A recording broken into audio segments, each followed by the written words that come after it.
Good afternoon. Thank you all for coming to the Next Generation 911 Institute's Lunch and Learn 911 Where's Your Emergency? The NG 911 Institute's a nonprofit organization for those of you who are not familiar with our work. Here in DC, we support the efforts of the Congressional Next Generation 911 Caucus, a caucus of over 85 members of Congress now, co-chaired by Senators Klobuchar and Burr and Representatives Eshoo and Shimkus. Our purpose is simple. It's to raise awareness about the importance of 911 and the challenges that we face as a nation in modernizing our 911 system. And we do that by doing events like this one. And so I thank you all very much for coming. I will introduce Commissioner Rosenworcel in a moment, and then we'll have a robust panel discussion among public safety and industry leaders on the issue of 911 location technology. So to get started, it's my pleasure to introduce Commissioner Jessica Rosenworcel, who really doesn't need much of an introduction to this audience.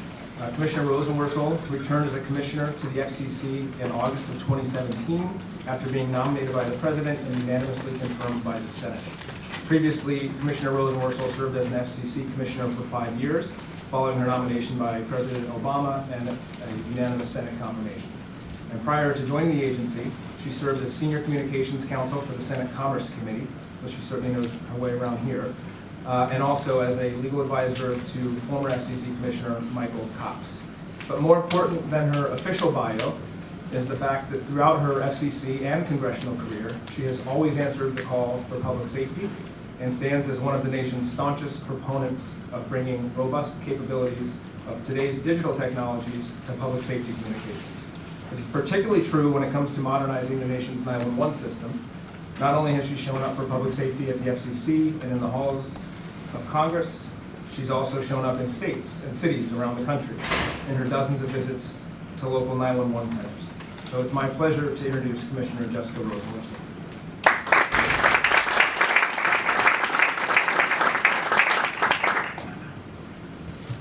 Thank you, Patrick, and thank you to everyone for being here this afternoon. It is my privilege and honor to kick off this conversation. We've got a terrific panel of folks to follow. And you've given this event such a snappy title, 911, Where's Your Emergency? Of course, the answer is it's everywhere. Because you know these facts. Across the country, there are 240 million calls made every year to 911. And the data now suggests that about 80% of them come from wireless phones. So knowing where you are when you call in crisis is really important. And I want to talk a little bit about the mechanics of location accuracy, but before I get to that, I want to tell a story. We just marked the 1-year anniversary of Hurricane Harvey. And as you may remember, it swept through Texas and brought with it unimaginable wind. And that was accompanied by, get this, 1 trillion gallons of rain. And the images from those wet days I find hard to forget, probably you do too. There were the streets that were submerged, there were so many homes that were flooded. It was just a testament to the incredible damage that rising water can do. So Nikki Smith is someone I spoke to who remembers the storm like it was yesterday. That's because when the rains came, she was on duty as communications manager for the Houston Office of Emergency Management. She runs the 911 call center in Houston in a part of town called Cypress Creek. And when we spoke to her, she described her efforts to gather her team of 911 operators to prepare before the storm made landfall. She knew it was going to be a big emergency, but it was bigger and more devastating than anything she ever believed could have happened in her hometown. And when the storm made landfall, the 911 calls multiplied exponentially. In 96 hours, her team handled her record number of 12,228 calls. They heard from families trapped in rising water.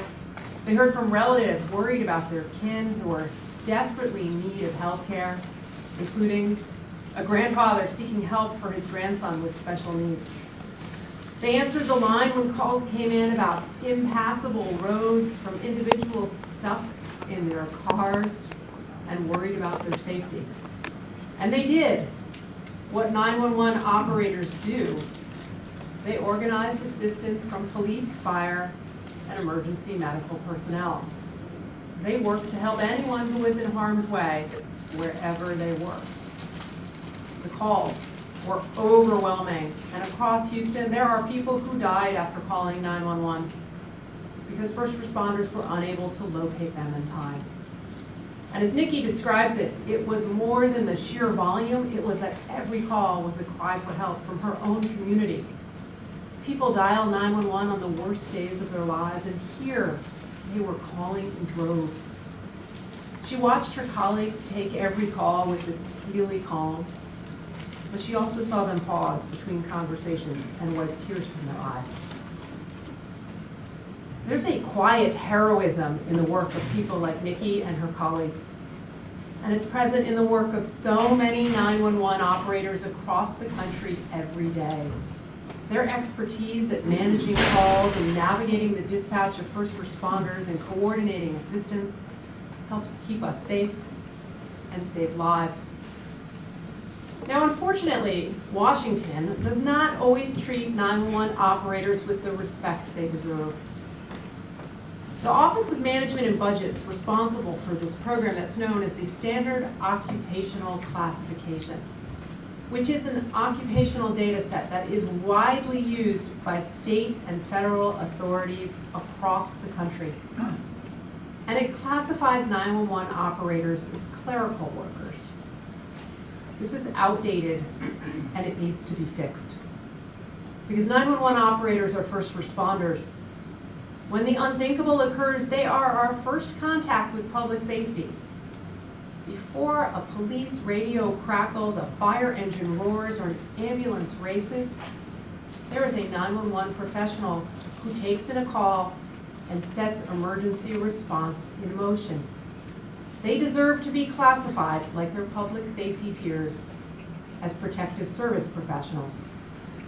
And I think failing to provide them with this classification here in Washington diminishes the importance of their role in crisis. It dismisses how they do everything from coordinating response from police and fire to providing medical assistance before paramedics arrive. In short, it is their judgment and expertise that connects us to help when we are in harm.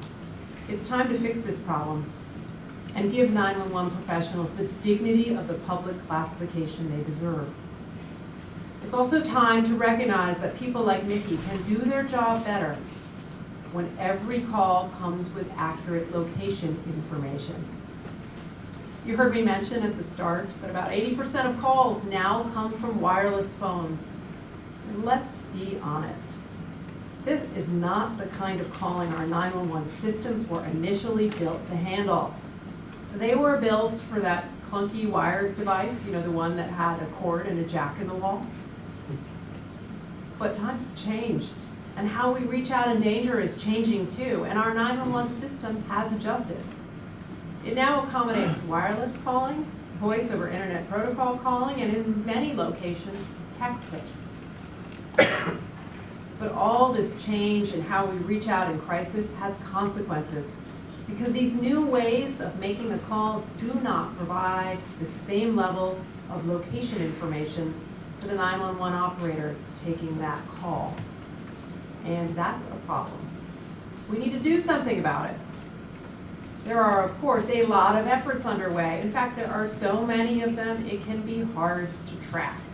So let me note a few of them for you right here, right now.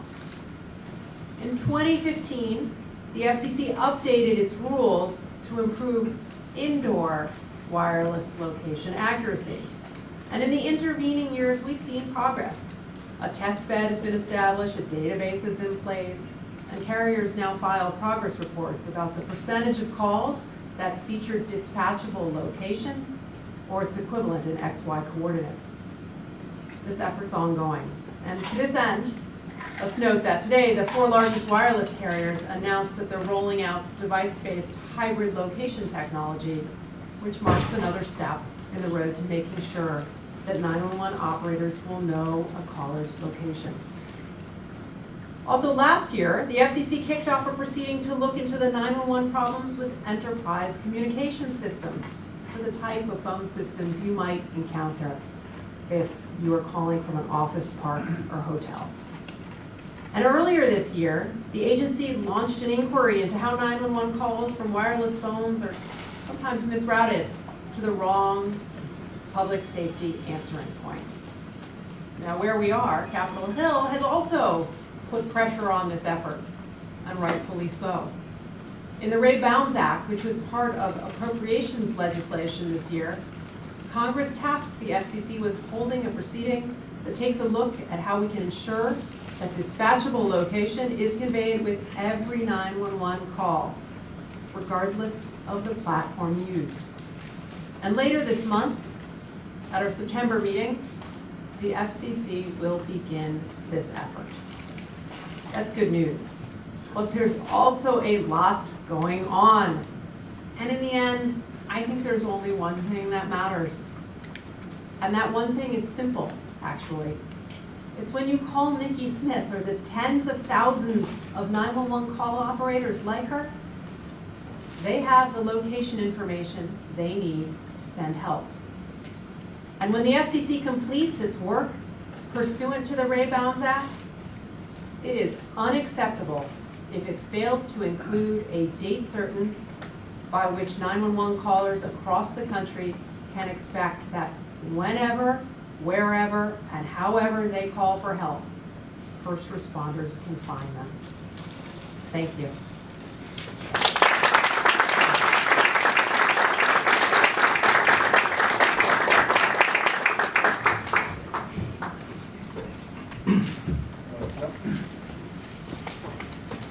All right, I will now ask my band of merry panelists to come to the front.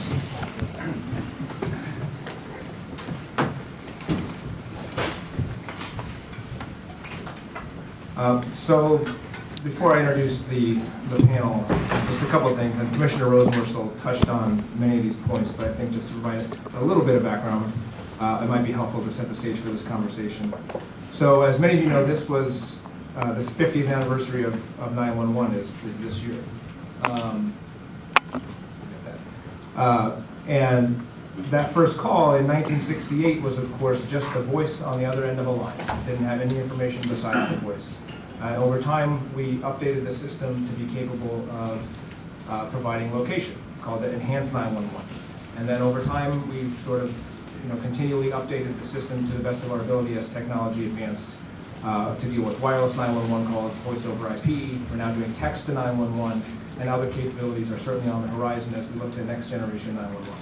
So in that original scenario, when we had calls coming from fixed locations, it was pretty simple, right? The house typically didn't move, and when you dialed 911 from that location, it was relatively simple to attach a physical address to that call. Obviously, with mobile technology, that's an inherently different capability, and the caller can be mobile at any time, which created some challenges. Of course, it also meant we could dial 911 no matter where we were.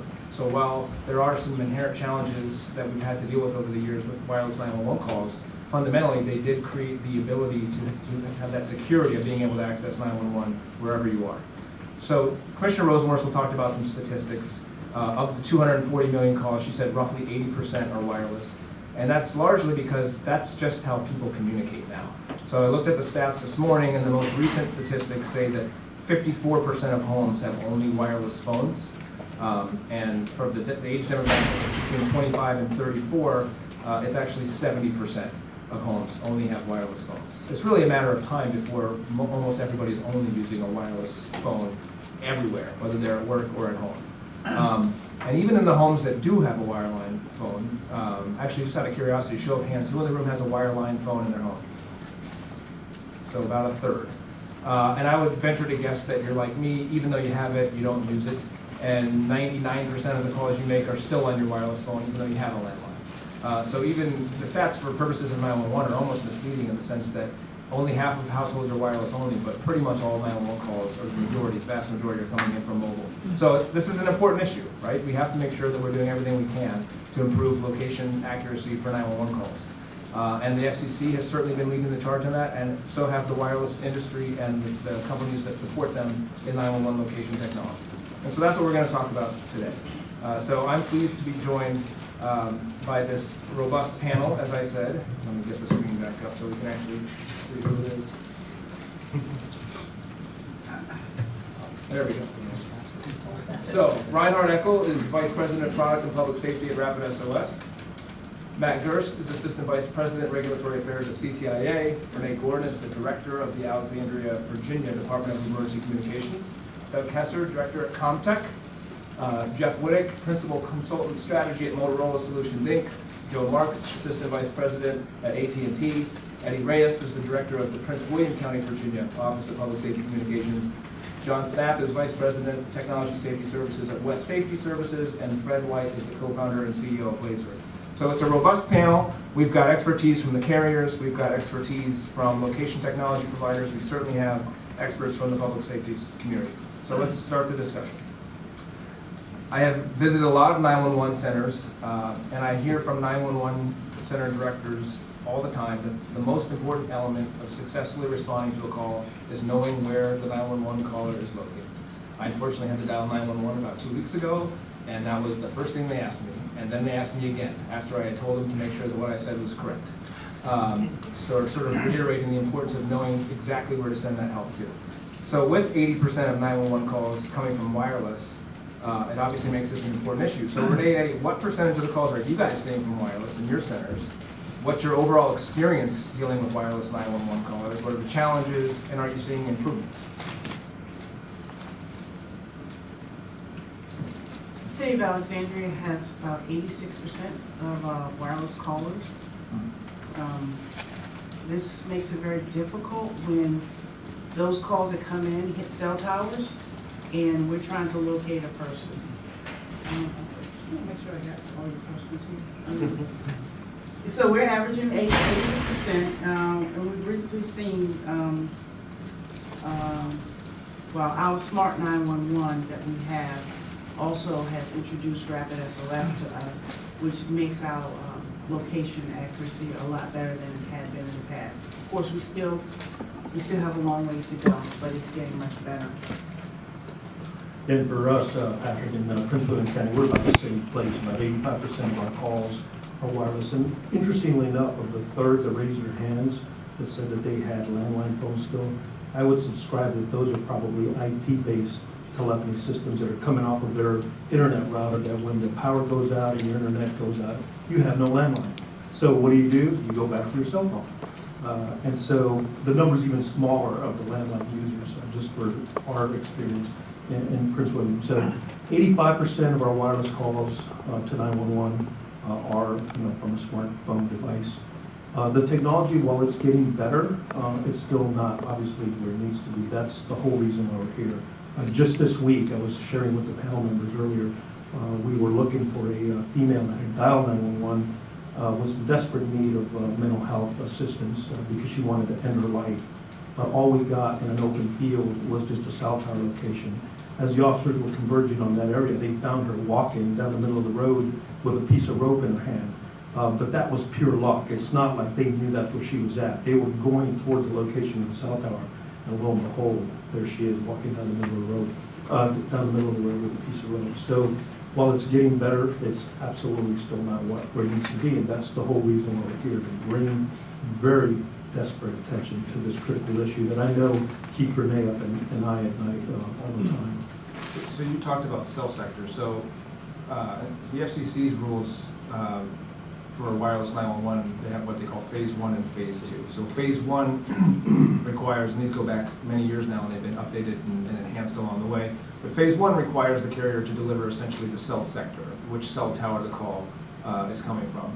And then phase 2, and this, as soon as the PSAPs are capable, and pretty much everybody is at this point, the carrier is then required to provide a sort of estimated location using some combination of GPS, traditionally, some combination of GPS or a network-based solution. So I want to get into a discussion on some of the developments that are happening in terms of new technologies, but maybe Joe or maybe Joe, you want to kick it off, just in terms of how wireless calls have traditionally been located historically in terms of when Eddie talks about he got the cell sector? How does that work? Sure. So, and Patrick, as you laid out, historically carriers have used one of two primary technologies to locate wireless 911 calls. That was either a network-based solution that did either triangulation or more accurately called trilateration. And it basically used functionality that were on each cell tower to triangulate to find that caller, or they used assisted GPS, and that's the technology that you use for your Garmin or mapping technology. The assistance part provides just a quick view of where the satellites are, so you can more quickly obtain the 911 location. Since that original order came out for 911, most carriers have transitioned to using AGPS as their primary technology, and as we'll get into more and more of this, additional newer technologies as they become available. Thanks, Joe. So Eddie and Renee, just from an operational standpoint, when you're getting most calls from 911, what's the process in terms operationally for you? Are most calls coming in with location right off the bat? Is it most calls coming in with phase one, and then later on in the call do you get location with phase two, or does it happen all at once? How does it typically work from the PSAP side on the operational side? For us, we typically get it right away. That's, the phase two is pretty good for us. When the cell phone comes in, we don't get the exact location, but it goes through that process. But if I can break it down a little bit more in my own terms, is if I am calling 911, in my head, what I'm going through is, first of all, I'm a little embarrassed. Am I really calling 911? And all these things are going through your head. Your anxiety is rising. And what we've learned as children is that if I dial 911, someone's going to come and help me. And that's not really the case. And so when I'm out on my long walk and I'm a director and I feel like, well, I'm having a little trouble breathing, if I'm going to dial 911, I'm more afraid than the average person that I won't be found because I know. So you're right. We need to do something. And I know that eventually someone's going to find me, but what's the difference on the monument, walking that long triangle between the Capitol and the monument? If I'm laying on a bench, how are you going to tell which person laying on the bench is me? And that's why I'm passionate about this. I'm very passionate, and I think that we are the best country in the world, and there's no reason why we can't narrow this down. That's kind of plain and simple for me. I'll echo everything that Renee said, Patrick. The only thing I'll add to that is, of course, all of us that run 911 centers are having to bring in supplemental technology, like Renee mentioned earlier, the rapid SOS technology. We hosted, that capability at our center last week, and it brought in center directors from all around Northern Virginia because we're all desperate to get location accuracy into our centers. So I can't think of anything more important for us as center directors to focus on the location accuracy right now. And it's not, and it's more than just lat long. Of course, I retired from Alexandria, where Renee's at now, and if you go to Old Town or really any part of Alexandria, you're looking at the Z-axis there. And we're in Prince William, well, it's a little bit more rural. In metropolitan areas like here in the city where we're at, it's incredibly important to not only find the XY, but also to find that Z-axis. So I think we're moving in the right direction, but we've really got to stay on track to hone in on all those three capabilities. Z-axis isn't until question 8, Eddie. All right, come on now. Actually, let's do that. Let's hone in on some of those technology improvements, because while there are certainly challenges inherent in locating a mobile caller, there's a lot of progress being made by many people around this table. So let's talk about this. Now, this is a really long question. It's really about 12 in 1, so bear with me.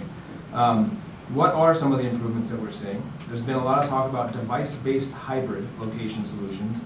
In fact, just this morning, CTIA announced that before the end of the year, all 4 nationwide carriers will be employing device-based hybrid location capabilities as part of their 911 solution.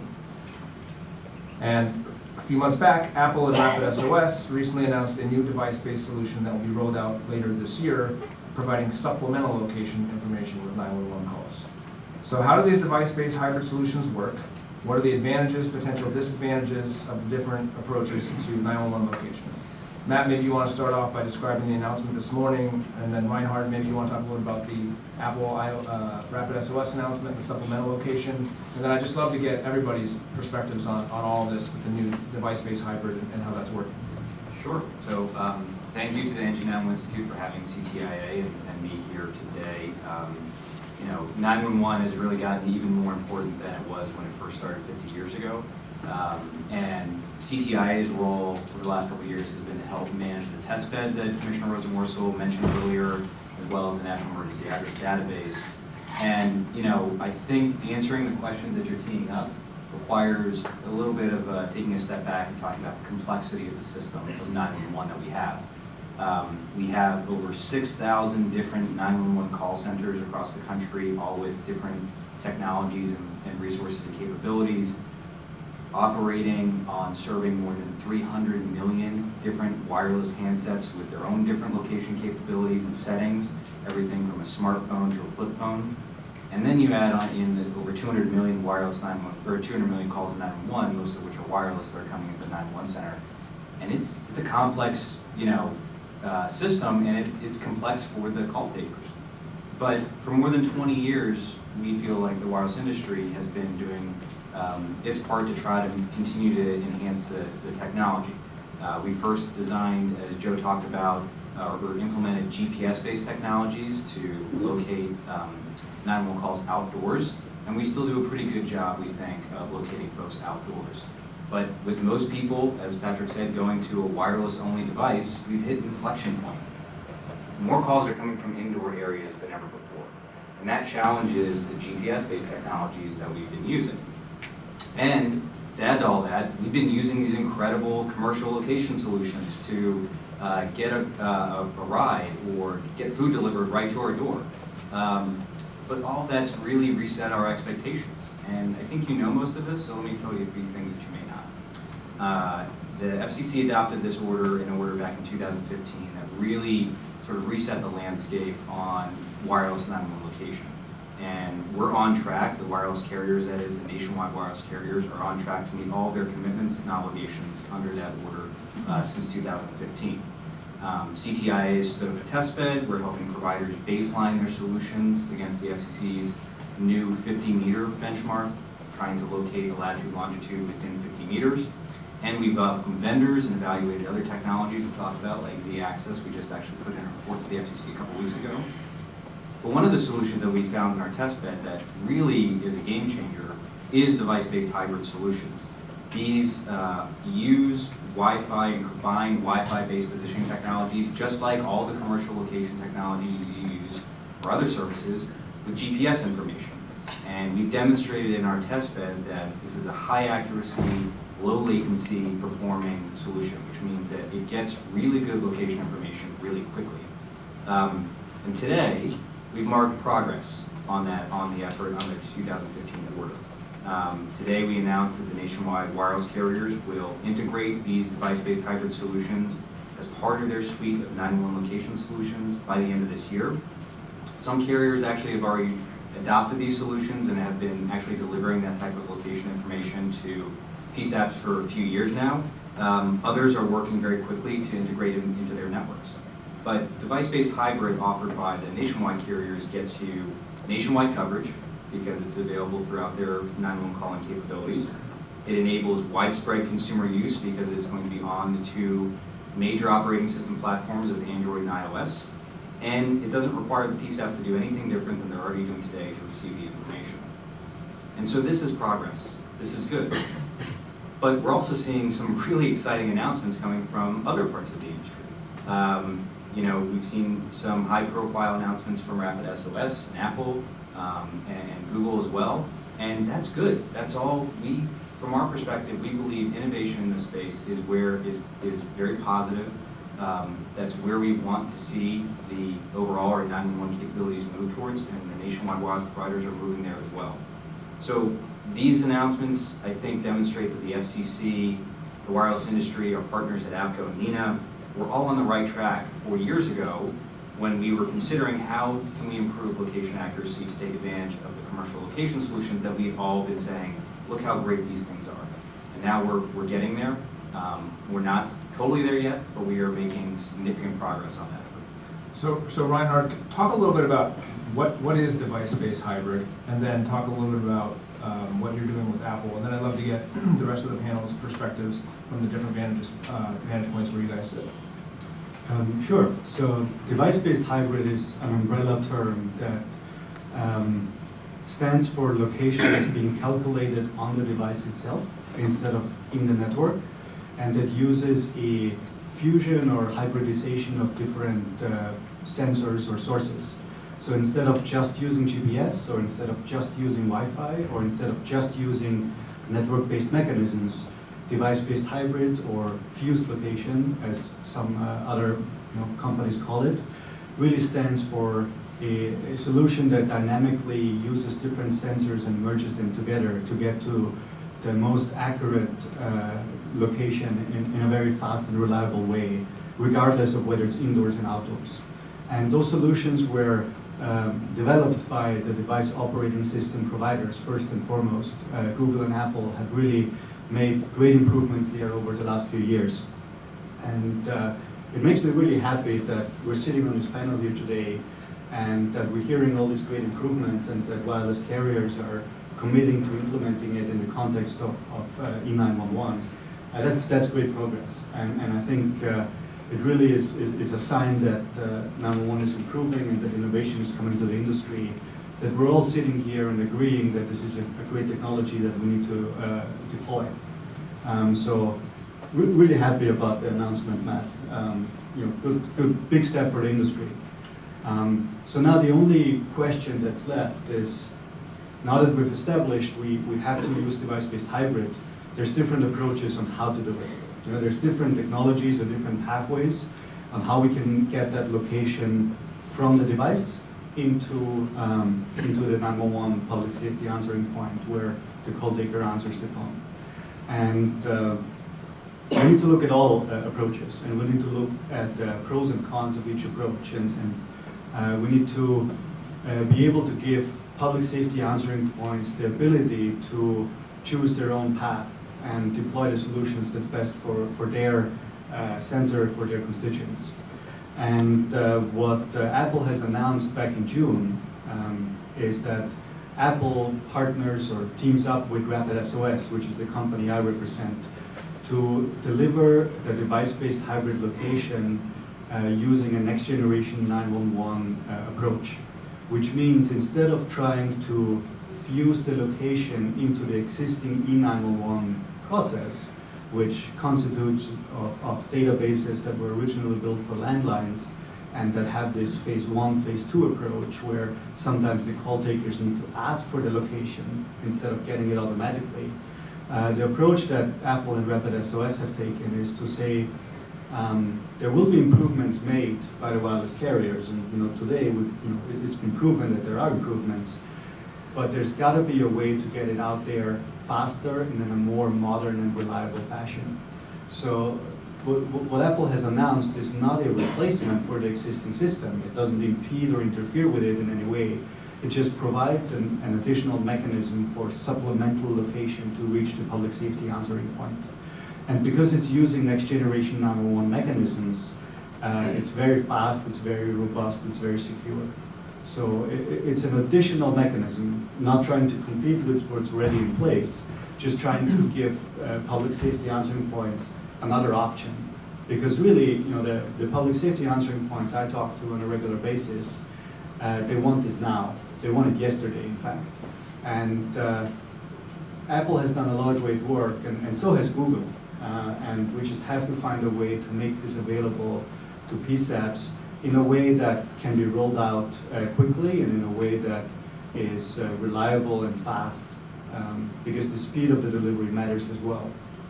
We've heard that every 911 call starts with the question, where's the location of your emergency? So unless you provide the information right at that time, it becomes less and less relevant. So that's really the approach here. And, I'm really glad that there's different approaches.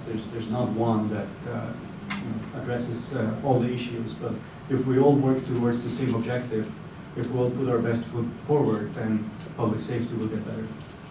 And I'd like to build upon that if I could real quick. So Matt suggested that carriers are already using device. Sorry, Stelman. Yeah, Matt was suggesting that carriers are already using device-based hybrid. AT&T, for one, has been using device-based hybrid on Apple for over 2 years. I think one of the exciting things that's come in that Reinhard pointed out is the introduction in Release 12 of what Apple terms their quick locate. And that really means that what we are seeing in testing is that when the initial call is delivered to the PSAP, that initial bid that goes out should show, the majority of those should show a phase 2 locate. I think maybe one of the things that happens is when a PSAP receives that call and the first location comes in, you may think that's the best location you're going to get, and sometimes you're only getting a network-based estimate of location, and I think a true phase 2 with a device-based hybrid is going to show you a real improvement. So we're excited about that as well. Yeah, I agree with Reinhard. It's really, there's a lot of choices that are coming out now, and I don't think one solution is right for everybody. I think it's going to be the individual PSAPs, what makes the best solution for you, and what fits best for your center. It's exciting seeing the introduction of device-based hybrid through the carrier network and through other networks. Because what we're seeing is sort of as Joe sort of started onto there, is we're seeing a combination of two things. We're seeing a combination of increasing of accuracy, particularly indoors, as we're able to utilize Wi-Fi locations and other locations, other types of technologies that the devices may use in the future indoors, could be Bluetooth beacons or others, to get a better indoor location. And also what we're seeing based on with what he was mentioning on the quicker location from Apple, and what we're seeing from Google with their ELS is the speed of delivery of the location. So we're getting that accurate location quicker. Whether we're utilizing it through the existing 911 network or not. The biggest change that we're probably going to see is the existing 911 network actually works pretty well for location. It works pretty well for XY location, delivery of the network. What needs to be changed a little bit is a little bit of the procedures of when you ask for location and when you query for location, how you look at it. So many centers I go to today say, I query until I get a phase 2 location, then I stop. And now we're going to see an increase of location accuracy over time. It used to be the technology says, I want to pass a very accurate location, so I'm going to wait 20 seconds for this location to come in before I provide it from the carrier's network. Now we're getting less accurate locations earlier, and they're increasing over time. So using the existing network, whether you query for it or the network pushes to you, it's simply going to be a little bit of changing on how we do the queries, how quickly we do the queries, and the configurations is done. It's not a change of the network, it's not a change of the hardware, it's not a change of the program, it's really a little bit of change in the operational procedures to receive those, to really utilize the newer technologies. And as we move to next generation, it even becomes better because now we can start pushing those locations down, and it becomes a little more optimized, and we get things a little bit faster. So over time, we'll see increases in speed and of course in accuracy with different technologies. So Patrick, just to amplify a bit, I applaud CTIA and their member organizations, for the announcement this morning, and the accuracy of device-based hybrid will help us with the routing, hopefully reduce any number of misroutes. It's a great announcement, but I think we need to realize that the device-based hybrid locations will likely also come in from other sources. And it's often called supplemental location. So what is that? It might be worthwhile to define it. So I jotted down any location data that is associated with a wireless 911 call that is provided to a PSAP by other than the originating carrier could be defined as supplemental location. And it could and will come in from other sources. So in addition to the PSAPs receiving the location data as they normally do from the carrier, they will be able to sign up, if they so choose, for supplemental location data from other sources like Rapid SOS.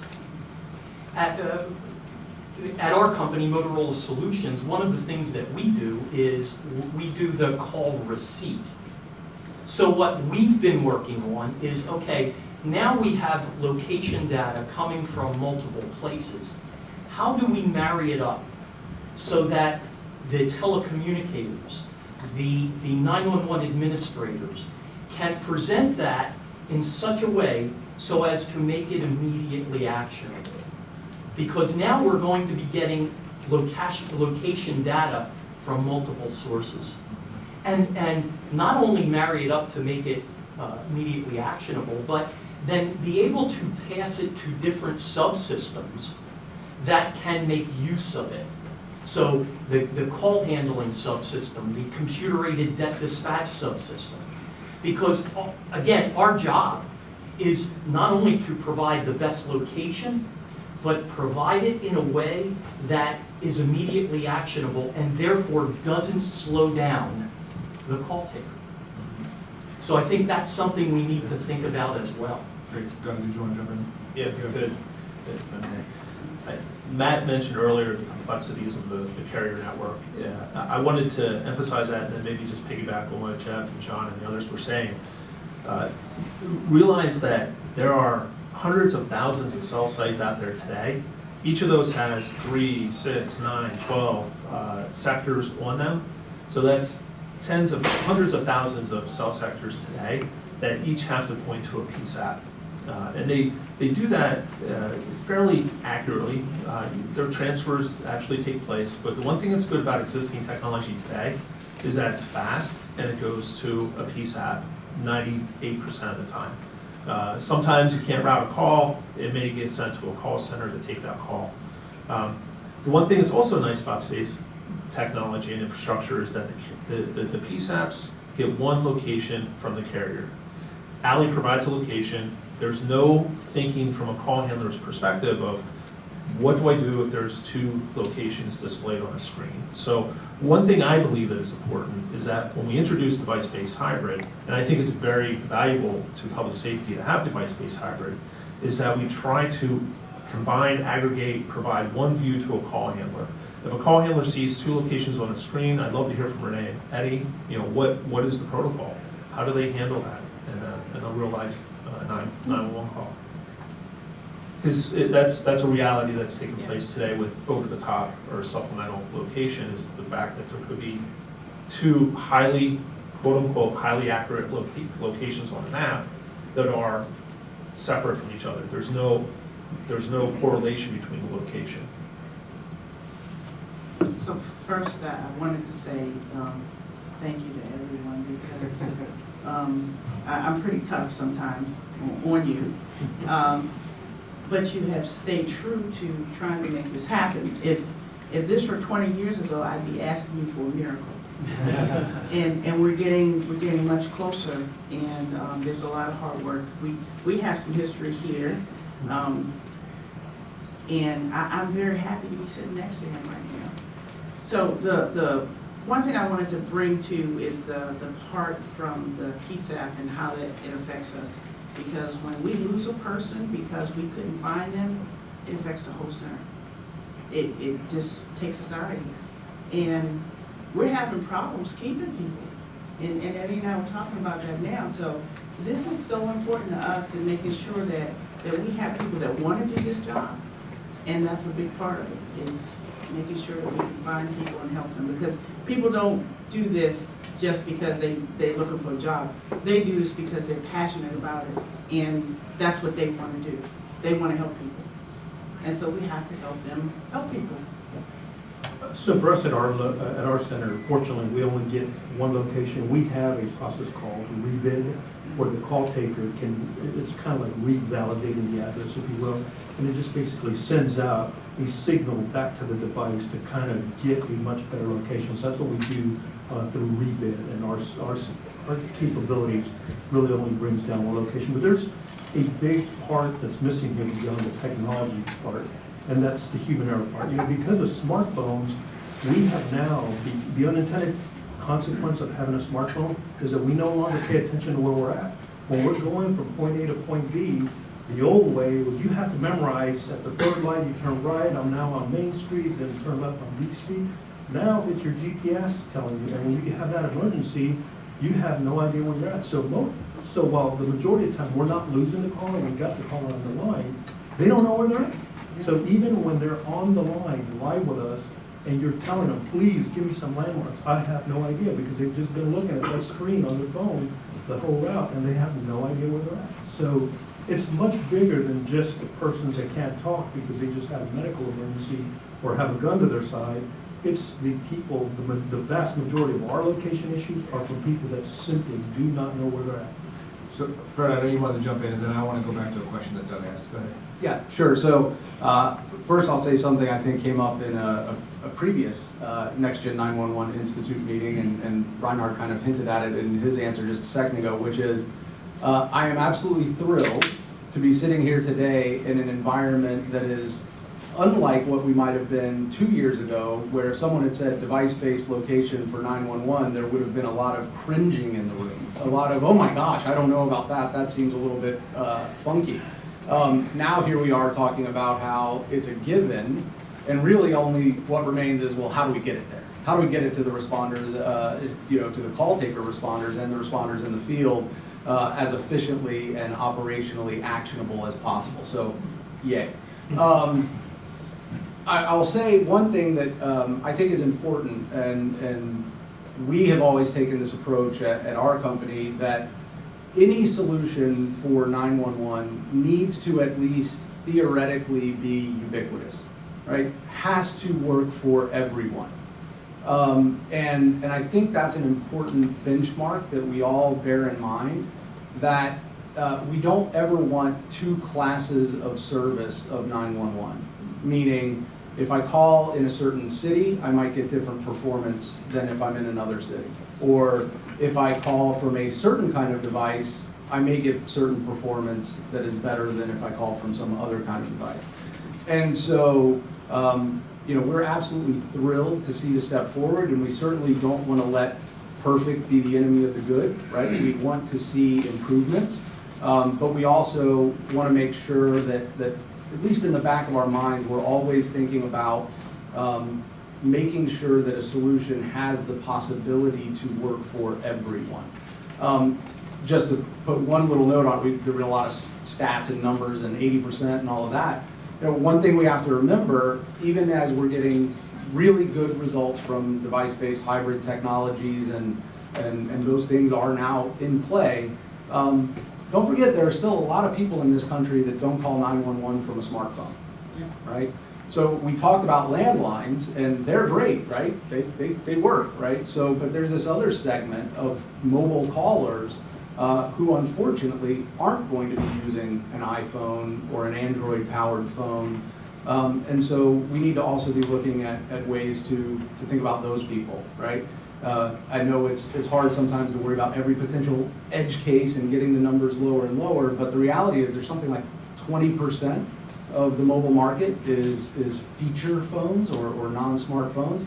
That's not insignificant, right? So figuring out how those folks don't get left behind and how they don't feel like and really receive a different level of service for 911, I think is an important thing. And they're just one example of making sure that we have solutions that work for everyone.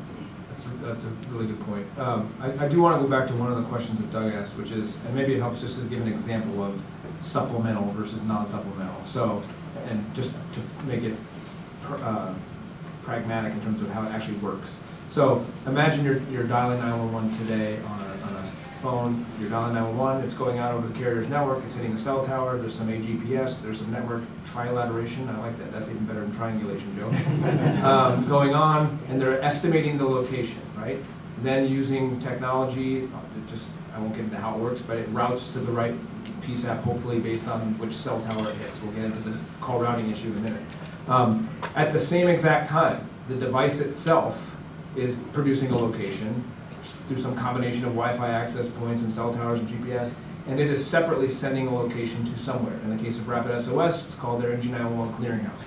And when the call then gets to the 911 center, delivered over the traditional mechanism by the carrier, it's displayed, right, on your computer-aided dispatch system or whatever whatever the call taker is looking at. And there's the dot with a circle around it. This is where it is, hopefully, estimated location. It's not exact, right?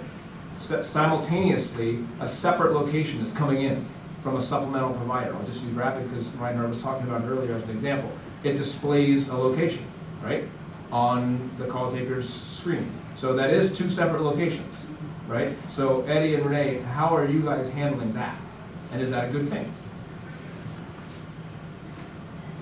I haven't seen it, thank God. Yeah. Go ahead. I mean, for us, Patrick, we're only getting one location right now. We're not getting two separate locations because we have not deployed that supplemental location capability with Rapid SOS yet. That was the purpose of having them at our facility last week, so that we can start doing that. But in the future, I suspect we will start doing that. And then, of course, I think through the rebidding process, we're going to hopefully zoom in on the exact location. Or Reinhard, maybe even using the Uber example that you guys are doing. Yeah, I want to go back to something that Jeff said earlier about how to design the systems and workflows so that two locations can be used effectively, not just by the call taker, but downstream of the whole workflow. So if a call taker had two different screens with two different locations, it would be very hard to corroborate those and make sense of those. So what we pay very much attention to, together with partners like Motorola and others, is that we create a unified operating picture for the call taker. So in the case of two different locations coming in from the carrier versus supplemental location, it's very important to us that those locations come in on the same screen, on the same map, and that the call taker basically has a sequence that looks a little bit like the following. So they receive the call, the initial carrier location is phase one, big circle, could be just a wireless cell tower. And then immediately thereafter, maybe a second or so in, they will get a supplemental location coming from, let's say, an Apple iOS device that has the location service as part of their regular operating system. And then if the call taker decides to rebid, maybe 30 seconds in, if everything's working on the carrier side, the phase 2 location will be the exact same one as the supplemental location. But we just see that sometimes there's delays in the process, and sometimes it doesn't make it all the way through into the ALI database. So there is a chance that the phase 2 location will have a bigger circle than the supplemental location, or the other way around. No technology is perfect. But for us, it's important that everything is inside the same system, and that the call taker doesn't need to look at different screens to get the same type of information, because we need to get the calls out quick. Yeah, I think what we heard from Renee and Eddie there is, unfortunately, I believe, we're not far enough in yet to where people are actually having to deal with the situation Reinhardt's talking about wanting to protect against, essentially. I think, Jeff, you mentioned the concept, at least, of potentially a algorithmic or systematic way of looking at multiple location sources and hopefully generating potentially like an answer, right? Which would be another way to approach what Reinhardt said. I think building on the fact that Renee and Eddie just haven't seen it yet, is an underlying fact that folks may not be grasping yet about device-based hybrid. And trust me, no one at this table is a bigger fan of device-based hybrid location than I am. That said, there are some complexities there. What Doug alluded to, the idea of two circles, that is a not infrequent situation. Doesn't mean there can't be operational ways to resolve it. But the idea that the device will have one answer and the existing carrier network methodologies, absent device-based hybrid feeding them as well, will have different answers. And they can often look equally credible or at least equally enough that it wouldn't really be easy for either a person to determine or even an algorithm to determine, depending on what that algorithm knows. And I say that based off very, very large data sets that we've been able to work on. Unfortunately, we can't say how at this point, but where we've looked at literally, I think at this point, millions of location results from various types of sources, often on the same call, and be able to see where in the time frame, the timeline of the call, those locations, one may be better, one may be not better, one may look more accurate than the other. And it's not always the case that you're going to see them even converge, right? Most of the time, absolutely yes. By especially something like 30 seconds, you would expect some convergence there. So putting thought into how those things get implemented is a big deal. And in fact, we get questions from PSAPs all the time that are starting to see what's coming, and they're saying, what are we going to do? What are we going to do when those two circles appear, either on separate screens or within a CAD system? How do we know? And so that's a big thing I think we all need to work about. And in fact, there need probably some best practices approaches. Reinhard suggested some to figure out how to help PSAPs in what may be an interim state where there could be disagreement between different location sources. So two thoughts that come to mind from what you just said. One is, I'm fairly confident that the brains at this table and in the industry in general will be able to figure out how to harness to the greatest good all these location sources. The second thing is, there's also going to be, to Jeff's point earlier, all information coming into a 911 center is not going to be coming from a carrier in the future. As we move forward, the vast majority of calls will still come from phones. However, there will be a lot of information potentially, to the extent the PSAPs want it and that we want to design a system this way, we certainly can, and we're working towards it.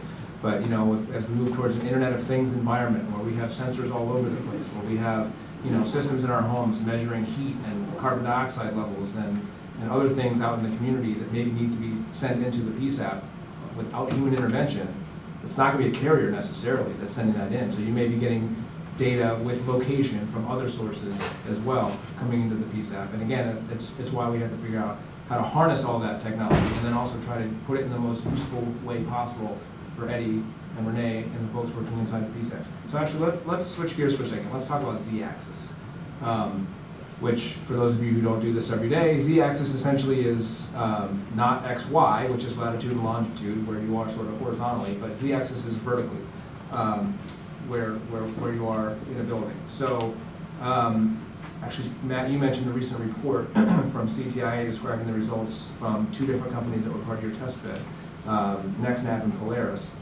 So what was that process? What are the results? Does the fact that we're seeing more and more of a transition to device-based hybrid have an impact on the Z-axis and figuring out where you are in a building as well? Thanks. Yeah, it's an important question. I mean, as Eddie pointed out, we're doing a pretty good job, particularly in suburban areas, rural areas, generally urban areas, but in dense urban areas is where the location technologies we've been primarily using are most challenged. I mean, in order to have a good GPS signal, you have to have line of sight, and when you have a lot of tall buildings, it's hard to get that signal. Then, you compound that with the fact that somebody could be on the 26th floor of a high-story building. And how do you figure out, how to locate them? How do the call takers respond to that? How do they know where to send somebody, to send fire or police in a building? So when the FCC originally proposed their rules in 2014, they had this concept of Z-axis being part of the potential requirements. But at that time, particularly from the wireless perspective, we believe the solutions that were out there needed a little bit more time to mature. We need to understand more about them, how they would perform, particularly against the Z-axis metric. So the FCC directed the carriers to set up a test bed to invite vendors of Z-Access solutions to actually test their technology. So through the test bed that we stood up, we actually designed a test specifically for Z-Access. And there have been another number of tests of location accuracy solutions in the past, and they produced some Z-Access results. But no test up until this one has ever actually been designed specifically for Z-Access to look at how do you measure the vertical information. And for example, one of the things we did differently than we do with the other test solutions was we added an area where you would have varying temperature or very harsh weather environments, because the Z-Access solutions rely currently primarily on barometric pressure sensors. So we went to Chicago, where if you've ever been to Chicago in the winter, it can get pretty cold. But then when you move into a building, you can get, be in a t-shirt because it's so warm. And so how do those types of barometric pressure solutions respond in that environment? We only had 2 vendors who participated. We thought that their participation was very much appreciated, fantastic that Polaris and NextNav were part of the technology, the test. But it does show you that there's a very limited source of vendors who are out there who can support Z-Access solutions today. They demonstrated, we think, that the technology here is still maturing, and we're recommending more testing next year. But based on the results, we came up with a 5-meter metric to recommend the FCC. For context, the FCC had actually proposed 3 meters back in 2014. And the test results that we produced showed that 5 meters was, the most reasonable estimate that could be gained from the testing. Further testing might find that a more accurate or more narrow target might be feasible. But based on the results we had from our test bed, we thought 5 meters was the right recommendation. So we are asking for more testing of the solutions. I think the other important thing to consider is that Z-Access is not necessarily the only way to solve for vertical information. There's this concept called dispatchable location. Dispatchable location is actually defined as not only the street address of where the person is calling from, but actually any information relevant to where they are inside of a building, like a floor, a suite room number, apartment number, anything like that. And so the FCC's rules are actually designed around having an either-or proposition. You could look at having dispatchable locations solve for the vertical information, or you could use Z-Access technology. And we don't yet know which one's going to sort of be the right solution, except for the fact that we know that dispatchable location is what the public safety community has described as their gold standard. So the wireless industry is putting a ton of resources behind a database called the National Emergency Address Database, which will take these Wi-Fi reference points that we have in basically all the buildings across the country, and they're in fixed locations, and try to map or create a database of those locations, and then when you call 911, have the carrier network check the database to see if any of the Wi-Fi reference points you're seeing from your device match to get a dispatchable location. So we're working very hard on this database. It's actually already operational. We've got a couple million reference points that are already in the database. We're working to meet the FCC's metrics, which require tens of millions of access points by 2021, and that's a big challenge for us. But we're making a lot of progress there as well. So you've got Z-Access solutions that are still maturing that we're looking forward to seeing how additional vendors and how NextNav and Polaris continue to enhance their capabilities, and we're looking at how can dispatchable location solve for the vertical information. Anyone else have thoughts on the vertical challenge? Well, the only thing I was going to add to that, Patrick, I sit on the CTIA Public Safety Advisory Council representing the International Association of Chiefs of Police. And one of the things that dispatchable location means to us is which door to kick in or which door to force open in the event of a medical emergency. So, in a very urban environment where you have high rises and many doors down a hallway and someone's dialed 911 complaining of chest pains and now the line's gone dead, and you've got a hallway full of first responders and you're looking at a sea of doors, dispatchable location to us means which one are we going to force open to render aid to that person that just dialed 911. Maybe another comment to add on the Z-Access or indoor dispatchable location. It's also worth mentioning that the commercial providers of location services are investing a lot of resources in their own solutions. So Google has made public statements around their indoor positioning technology and about their indoor navigation. And that's not necessarily purpose-built for 911. That's driven mostly by commercial reasons. And if you think about indoor navigation in complex environments like airports, or if you think about micro-targeted advertising, there's a lot of budget going into that. And we're very, how do I say it? We're convinced that these improvements will need to be part of a solution for public safety, and that we, while we work on purpose-built solutions like the NIAD, we also need to hedge our bets a little bit and look at other solutions that are out there and make sure that we take advantage of every time Google improves their indoor location, every time Apple improves their indoor location, we gotta have a way to get that to 911 without redeploying systems. So that's our fundamental belief, that we as a public safety industry, the people here at the table, will have a hard time competing with Google and Apple on location. So we gotta find ways to get their location to our table. John? So I agree with sort of from Reinhardt and a lot from what Eddie was saying about the location. The gold standard really is the door the person's behind. When they're calling from an indoor location, you need to know where they are and what the door that is. I don't think there's going to be a single solution that solves all that in all cases. I think it's a combination of what those may be. I think each one has its strength in its different situations and how it may be done, and they work well together. The areas where the databases are registered with the NIAD, it creates a great one. People that want to put their, think of it to this fact of us that have phones at home and Wi-Fi access points.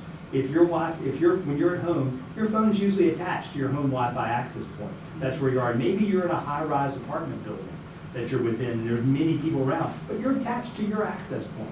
And when you dial 911, that can provide your location. They may not have that locations of all of them, that becomes part of it. Another one may be with the Google solution that like Google's been working on, and I think Apple's probably working on too, where they're doing for commercial, trying to get crowdsourcing of the floor you're on, or the Z component. That becomes another piece of it too that comes into an additional location. There may be other locations that we're seeing app providers or other over-the-top or integrated into the carrier's network that provide a location, either source of getting a location for an additional Z component. I think we're going to see a combination of all of these. The important part that really comes into that is a lot that was mentioned earlier is that it needs to be displayed in a usable format to the call taker. It cannot be confusing. You can't have two spots or two addresses or two things of where it is. The systems need to look at it, pick the best information relative to the information that's behind. The call taker can't look at the two and say, okay, well, this was a Wi-Fi location. That could be spoofed through a method of ghosting or because of crowdsourcing. And this one was done by a network that was used by AFLT through triangulation, and we know it's not spoofed, and so I want to trust this one over that one. The systems need to deal with that. And whether it be the carrier or the overlay systems, or the supplemental, needs to look at it and see how it is. But I think the thing we're going to expect is it's not one solution that we're going to see in the future. It's going to be a bunch of solutions, and that's going to be a big change. There's challenges to each of these technologies, as we'll see. We're going to adapt to them, we're going to make them work, but it's going to be different. Patrick, I would just like to completely agree with John.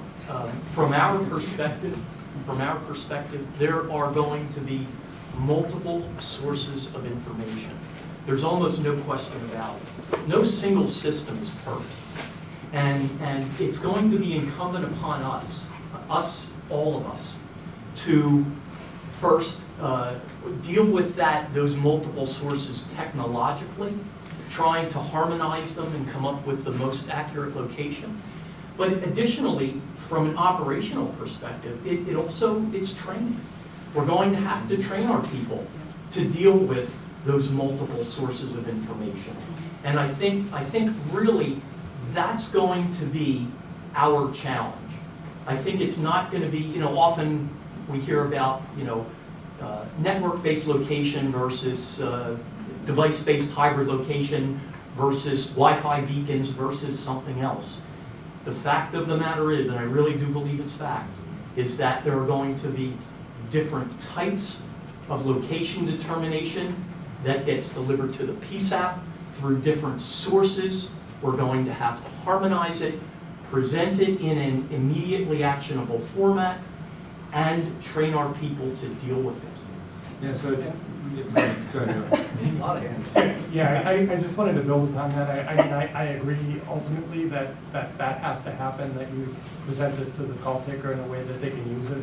It does bring up a lot of questions about the rules and the accountability. As soon as you start getting locations that the carriers are no longer delivering, they're being used for identifying the caller, somehow you have to be able to get back to both operationally and from the FCC rules to understand who is actually delivering that and what are they responsible for. Well, let's, Can I just, and Joe, I completely agree. Keep in mind, however, and from my way of thinking anyway, that the carrier, yourselves, will be delivering a location. Sounds like, it's going to include device-based hybrid. It's up to the PSAP themselves to make a decision. Do I want to sign up for some other supplemental location? Right? I mean, the PSAP, doesn't happen miraculously. They have to sign up for it. And so they will then make that decision. Do I sign up for it? And if I do, I have to know, here are the ramifications and how do I deal with it. So to your point, I want to make sure everyone understands, I'm not suggesting in the least that the responsibility simply goes back to the carrier, because as you point out, that's not correct. so that's a good stepping point for another question that I want to open up to the audience. And I do also want to, I'm curious, because you've talked about the test bed mat. I know some folks around the table have done tests with different companies, including pilots with Google and their emergency location services, the ELS. I am curious about, just if you can share, anybody, sort of what you're seeing using in those pilots in terms of accuracy of the call compared to some of the traditional location capabilities that Joe first talked about. So I'm just curious about that. And then I also want to talk about the regulatory implications that Joe has raised. So anyone want, yeah, John? What's the difference? So we did it, we've done some national trials and some localized trials. We did it mainly with Google ELS. And what we actually did is, because we also at West, we also provide the routing for many wireless carriers, and we do the coordination of the location. So we have the accessibility to see the actual what was sent to 911 along with what we were getting with Google ELS. So we were comparing the two. And, I mean, what we found in general, the carrier's locations at 30 seconds are usually pretty good if you get a location. If you get if it's outdoors or it's indoors and you get a GPS, we got that 80 to 90% of the time we would get a GPS location. It's those 10 to 20% were the others. With the Google ELS, what we found is it added on to that with Wi-Fi locations. So when we were getting GPS locations, if you normalize it to measure it the same way, we were getting the GPS location, whether it was from like a Google ELS or from the carrier's network. There's different ways the carriers can compute it. I'll say the way that all the carriers are moving to start computing it as of right now, which is a mobile station-based GPS. It ends up being the same. It's kind of the same GPS location, but 30 seconds it's about the same. The Wi-Fi gave us the locations indoors, so that added the increase of accuracy. We saw about 10 to 20% of the time we're now getting a Wi-Fi location. The amazing thing to us is because of some issues with Google at the time, we were getting Wi-Fis more often than we were GPSs. It's something that's changing, but with the Wi-Fi locations, we were doing some trials in rural areas. We get them about 80% of the time. We get a Wi-Fi location where people make calls are typically our Wi-Fi. It's where there isn't Wi-Fi, they're typically really good GPS because they're usually in a rural area. Wi-Fi works really well on roads, and we get a fairly accurate location. It's accurate enough to locate them. Most times to locate them pretty close, 50 meters, the majority of the time. And it's also quick enough. What's really nice is it's a very fast location that we brought into it. So the trials were good. What it threw in, I want to throw one thing it threw in is the challenge that we're learning the new things is what someone calls ghosting.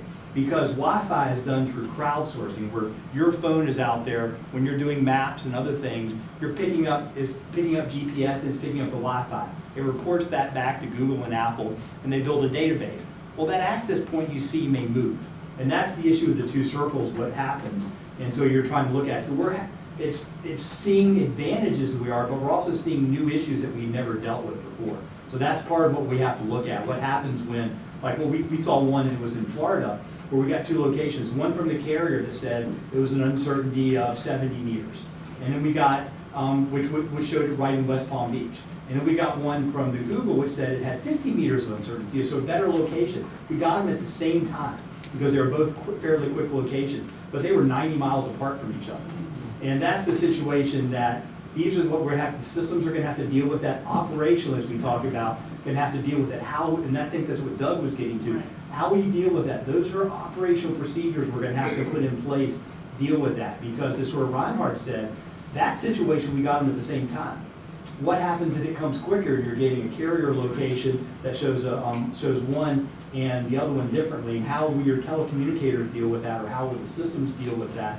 Those are things that we're going to have to overcome, and we're going to have to deal with, and challenges we're going to look at, because that will be the new reality of these locations. They're coming in a little differently, the speeds are a little different, and they have different problems. Anyone else? Yeah. Yeah, maybe in response to the question about testbed results, what John has described is, our tests out in the field across a large sample of devices, which we've also done with Google earlier this year. But I think the numbers that are most relevant and the numbers that are most trustworthy are the test numbers that come out of the CTIA sanctioned testbed, because that's following the methodology that the whole industry has agreed on. And that's, that's following a process that is very strict, where the provider of the location technology never gets to touch their phones. It's all an independent tester. And for those, we've seen in an indoor environment, exclusively indoor, we've seen more than 90% of calls within 50 meters of ground truth. And that puts us collectively as an industry much closer to where we want to be. And it puts us way beyond where we need to be from a regulatory perspective. So that's a plus. Renee. I'm gonna be honest, you guys have scared me to death. So the two locations, it's, one thing we need to do is that we need to make sure we are getting this information to all the PSAF directors, every PSAF across the country. Because what I wrote on my notes here is to write a standard operating procedure to tell my telecommunicators how to handle that call. Because I don't want them making that decision. It's not up to them. Because that will crush them. And so I think we need to make sure that we are collaborating a lot in this. Yeah, I mean, the one thing I will say, having talked to folks around the country who have been doing supplemental location is, and John, keep me honest here, but the 90-mile difference is not typical, right? What's more typical will be a call coming in from a carrier that says it's here with a certain confidence or uncertainty, and then another location coming in relatively close, but not in the same exact location with another certainty and a confidence, and one may be more accurate than the other. And I think what I'm hearing from folks is a lot of times what they're getting is an estimate that's just not accurate enough. Having a second location, which may be device-based hybrid, that's even more accurate can be helpful. And it's just a question to your point, Renee, of knowing, well, how do I handle that? But I do think we're seeing some positive signs in addition to the complexity. Yeah, I think I agree with you. It's not the norm. The problem is what gets us in trouble are the non-norm. It's like in Atlanta, the lady, or where it was, running off into the pond and not having the address and being outside the jurisdiction. These edge ones are ones that we have to deal with that get us into trouble. It's the edge ones. It's the lady walking in the field where we're getting a GPS location at the time, or a failure in the systems. I think, luckily, thank goodness, that's why we think device-based hybrid is a fantastic technology. And it is really good, and luckily it does work. I mean, these were just a few calls that are doing this. I mean, and it is true. This one was the one of the calls that we happened to look at and see it's easy done. Luckily, the systems can kind of take care of that. I mean, that's the one that's easy to do because we got them at the same time. the network, and especially on the sort of the carrier type situation, it says, okay, I got a cell ID that's here, and we really trust that cell ID because we know the caller's within it. Where I got this, and now we get that instantly, and it's like, the call fell outside of the cell ID, we're gonna throw it away. That's what the carrier systems actually today already do on some GPS locations or network locations. They look for the best location and throw it out. So luckily, those things we're gonna deal with. There are gonna be some situations where we don't, where we may get one in quicker and the others, and you don't have something trusted, you're gonna have to deal with it. Luckily, I think they are gonna be the exception, but we have to anticipate those, because a lot of times our procedures have to deal for the 1%, the 0.5%, not always the 99, which are the easy. So we'll go to Doug, and then I do want to give just a Yeah, chance for so everyone to just real quick, I heard you talk about gets us in trouble, you mentioned ramifications, Eddie, you mentioned about kicking in the proper door. The question is you trust that second location that is not a carrier-based location, and you go and you kick in that door, and you end up having the person who made the 911 call die. Yeah, but the other perspective is the non-carrier location that comes in that's spot on, so he can kick in the right door. So it cuts both ways. That's the sunny day scenario. The rainy day scenario is who's liable if you go to the wrong place as a result of a second or a third or a fourth location that's being presented on a map. That's an important question. So actually. That's for our lawyers to figure out. It's interesting you say that. So the point I was going to make is that this is sort of like deja vu.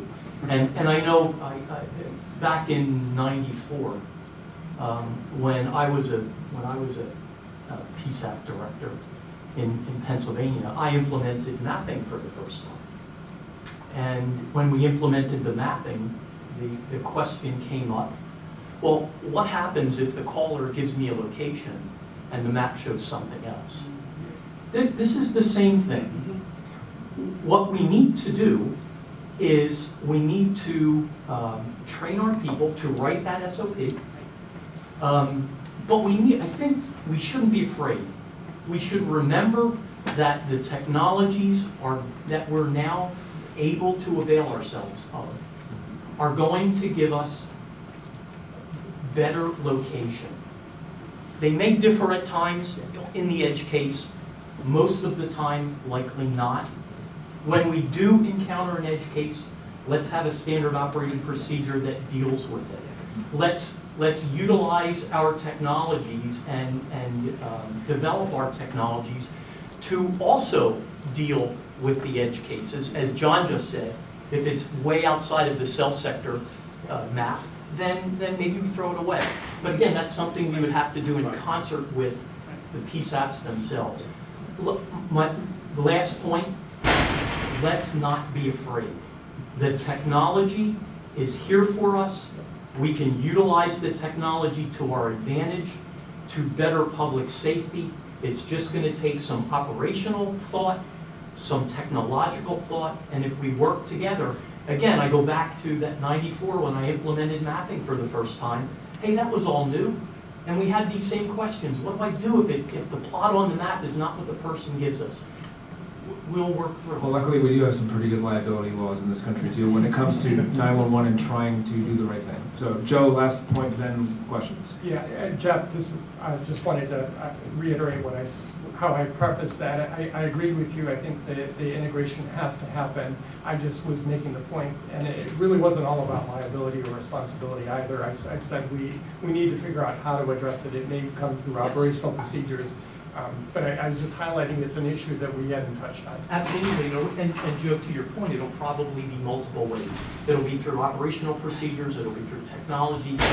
Just as there are these different technologies giving us a location, there'll be different ways to deal with it. All right, last one from Fred. Sure. I just want to give one quantification. So again, referencing back to very large data sets, and John sort of hinted at it, being able to see both device-based results and carrier network results across a large number. And the question was, how big is the edge case? What we saw, and we actually shared this back to one of the major OEM providers, was that at some point during that large set of calls, on about 15% of them, so there's a number, 15% of them at some point on that call, the carrier location, carrier network current state location and the device-based hybrid location had centroids that were 500 meters or more apart from each other, and actually not centroids, including the largest of their uncertainty. So in other words, the two circles Yeah. were at least 500 meters apart. But my guess is the carrier network-based location got better as time elapsed on the call. Yes, but the point being is that at any given point on the call, It can be different. you could experience it. And counterintuitively, we actually see, and there's a number of reasons for this, that while that is true, carrier location does get better, we often see that device location may taper off and or even get worse. And there are technological reasons for that for current state that could be overcome in the future. But we've also seen that, which is counterintuitive. And again, when we talk about training and SOPs and stuff like that, that's stuff that I don't think anyone is talking about yet. And until people start seeing this on a much larger scale, they're not going to understand that some of those potential pitfalls are there. So are there any questions from the audience? Kristen? I again want to thank everybody for moving in the right direction, but from a PSAP side, I want to emphasize how important it is to us to have a solution now, and to implement something is better than nothing. And having done one of the trials with Google, the 2 locations, I have not one complaint about that. What they see is that is another tool in my tool belt. And I don't want to burst anybody's bubble, but I started training back before there was wireless, and we verify whatever the location is by asking the caller, 911, where is your emergency? And I would love to tell you guys that all of the information on our screen is so accurate that that's our first standard. It's not. Our first standard is what that caller tells us. They're not always right, but that's our first standard, and then we verify. Verify, verify, verify is our motto in training. And so whether we have 1 location as a backup to verify or 2, that's just another tool for us. So I would encourage or lay your fears aside, that operationally we will build the SOPs, we will build the training, and then each PSAP can decide how they want to modify it. That doesn't have to be your concern. You guys keep on with the technology, and we'll work out the operational side. Thank Patrick, you. I'm really glad that Christy brought up the word standards. I was waiting for somebody, because I've been chomping at the bit to get the microphone to say standards, standards, standards, because until we embrace some standards around all this technology that we're talking about, we're gonna be kind of chasing cats around, building different technology with different capabilities. And I think we really need to grapple with the standards monster in the room, hone down on it and lock it down, and let's start building to that. To the Google example that was made earlier about not being afraid of technology, to the example that was made, can I just relay a very good correlation of an example? Look, when the Google car crashed in, I forget what city it was, and a big deal was made because a Google car, all technology driven, had killed a pedestrian. Well, that same day, human error driven cars killed a 3-digit number of people across the country. But yet none of those really made a headline. Well, one Google car with technology killed 1 person and it made the headlines, yet there were 3-digit fatalities that day across the country, and none of them made the headlines. So. Yeah, I mean, certainly mapping is another issue that PSAPs have to deal with, and making sure they have good GIS systems and good mapping data is a critical issue. So I think we'll wrap this up by just saying I'm encouraged coming out of this. I'm encouraged that there are some of the world's largest companies and some that are, major players in the communications market generally, and companies who have a long history of public safety who've been working on 911 and emergency communications specifically are working to improve 911 location technology. I think that the future is bright. I'm also encouraged by our policymakers. I'm encouraged by Congress, as Commissioner Rosenworcel talked about, passing legislation, specifically directing the FCC to look at what more it can do. I'm encouraged that the FCC, at its September meeting, 3 weeks from today, will take up a notice of proposed rulemaking to implement that directive from Congress, looking at dispatchable location capabilities from different types of emergency calling platforms. So I walk away from this discussion, first of all, a lot more educated about how this stuff works, so I thank you all very much, but also optimistic about the technologies that are being developed and deployed, and I think it's a good thing, that all the things that we're seeing. And so with that, I want to thank you all for being here, and everyone please join me in thanking our panelists.